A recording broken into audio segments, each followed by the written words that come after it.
Hello friends! ఇక్కడైతే నేను చిన్న షాపింగ్ అయితే చేశాను. అదొచ్చేసి మీకు చూపిస్తున్నానండి. ఇది ఏంటంటే బట్టలు అండ్ చిన్న రింగ్ అయితే మా చెల్లి వాళ్ళ బాబు కోసం అయితే తీసుకున్నాను.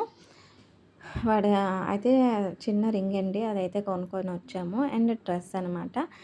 2 డ్రెస్సులయితే తీసుకున్నాము. పెద్ద బాబుకి ఒకటి, చిన్న బాబుకి ఒకటనమాట. ఇంకా 2 డ్రెస్సులు తీసుకొని అయితే వచ్చేసాము.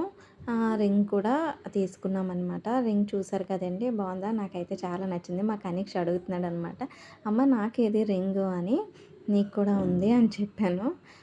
ఆ తర్వాత అయితే ఇక్కడ బట్టలు అయితే వాడికి ఇలా లైట్ వచ్చింది కదా! ఈ డ్రెస్‌కి లైట్ అంటే ఇలా వెలుగుతుందనమాట. అదే వాడు చూపిస్తున్నాడు. ఇక్కడ చూడండి. నాకు కూడా అలాంటి డ్రెస్ కావాలి అని సరే కొంటానయితే అంటున్నా అనమాట. వాడికైతే ఈ చిన్న తమ్ముడు డ్రెస్ అయితే వాడికి నచ్చేసిందంట. ఇంక వాడికి కూడా అలాంటిది కొనమన్నాడు. సరే కొంటానయితే అన్నానండి. ఓకేనండి. ఈ రింగ్ అండ్ బట్టలు మీకు కూడా నచ్చాయా? ఓకే. Bye bye.